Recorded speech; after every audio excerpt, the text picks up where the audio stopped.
जरूरी काम है। पर माँ, कल मेरा ऑफिस है, मुझे छुट्टियों के लिए अप्लाई करना होगा। नहीं नहीं, इतना वक्त नहीं है, बस तुम आ जाओ जल्दी से। सृष्टि घर आती है तो पहले से ही कुछ लोग घर में बैठे होते हैं। वो लोग सृष्टि को देखने आए होते हैं। उसी में एक लड़का भी होता है, साहिल। मुझे सृष्टि पसंद है, मैं शादी के लिए हाँ करता हूँ। लेकिन माँ, आप तो जानती है कि। अरे चुप, कुछ मत बोल। सभी सृष्टि को चुन्नी चढ़ाकर चले जाते हैं। माँ, मैं किसी और से प्यार करती हूँ। मयंक काफी पैसे वाले घर का लड़का है। आपको पता है, हमारे पूरे ऑफिस का मालिक भी वही है। माँ, वो मेरे बिना नहीं रह पाएगा। अरे पता है ना तेरी बब्बी मासी, उनकी बेटी की शादी अमेरिका में हुई। यहाँ हर किसी के घर में कोई ना कोई विदेश में है, तो तू भी बाहर ही जाएगी। साहिल ने इतनी लड़की रिजेक्ट की है, अब तू हाँ बोल दे तो शादी के लिए वो लोग तैयार ही है, क्योंकि वो लोग सिर्फ 10 दिन के लिए ही आए हैं इंडिया में। कैसी बात कर रही हो माँ, मुझे एक बार तो ऑफिस जाना ही होगा। लेकिन वो लोग मानते ही नहीं और सृष्टि की शादी साहिल से हो जाती है। शादी के बाद सृष्टि मयंक के पास जाती है।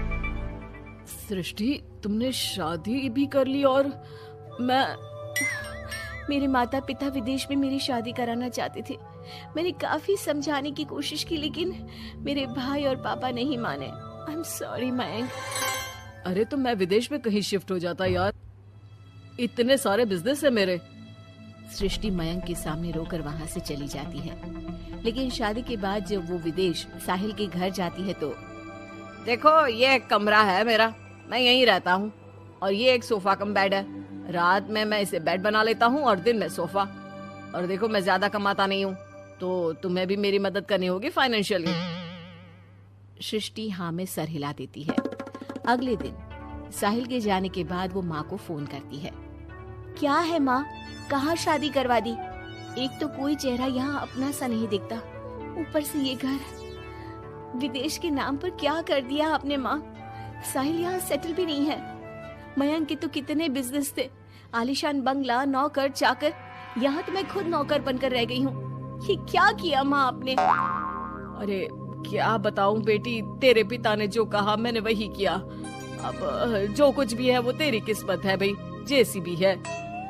वहीं सृष्टि का भाई सारंग एक लड़की से प्यार करता है। माँ, मैंने शादी कर ली है निशा से। क्या? शादी कर ली? और वो भी निशा से? अरे उसके माँ बाप तो नहीं मान रहे थे ना।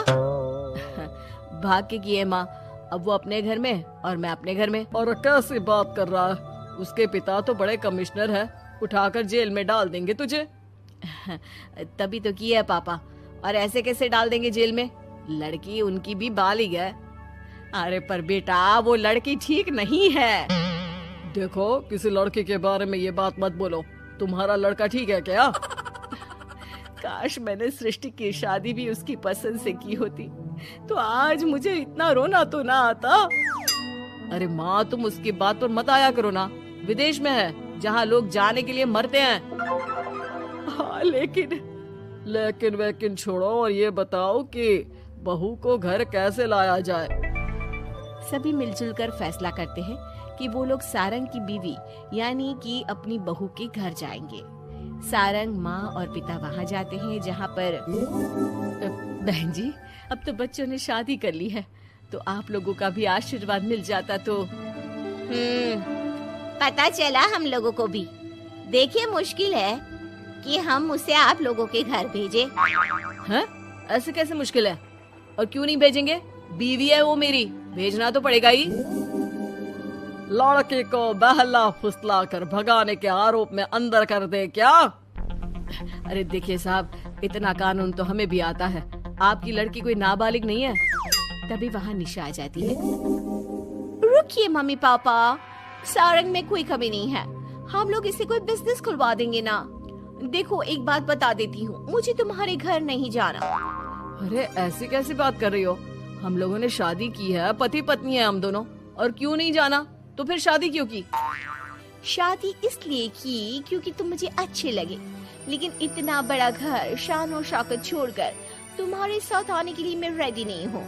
एक तो तुम्हारा घर जिस मोहल्ले में है वो मोहल्ला बहुत खराब है, वहीं से शायद हमारी काम वाली भी आती है ना माँ? हाँ हाँ, इन्हीं लोगों के पीछे वाली गली से आती है कमला।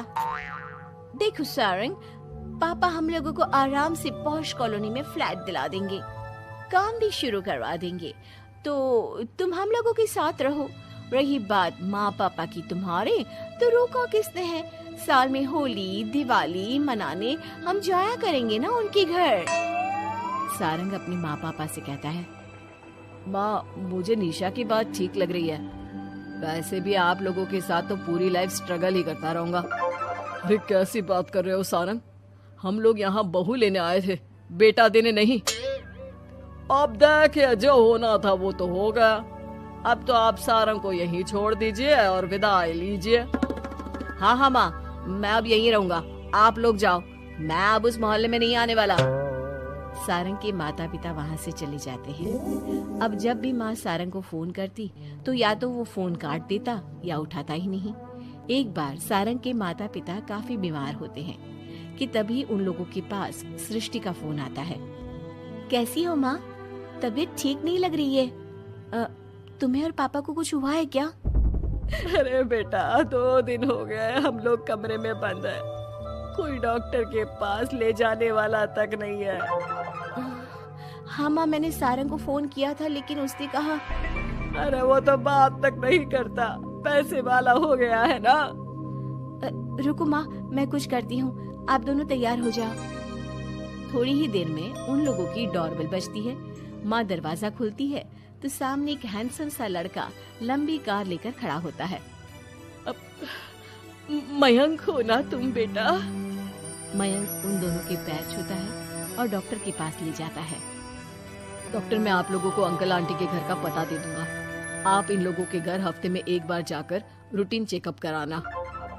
जी जी मयंक जी, जैसा आप कहें, आखिर ये अस्पताल आप ही का तो है। मयंक का रुतबा देखकर माँ बाप को अफसोस होता है कि क्यों उन लोगों ने विदेश के नाम पर बेटी को बाहर भेज दिया, लेकिन बेटी ने भी उनका मान रखा। चाहती तो निशा की तरह भागकर वो भी शादी कर सकती थी।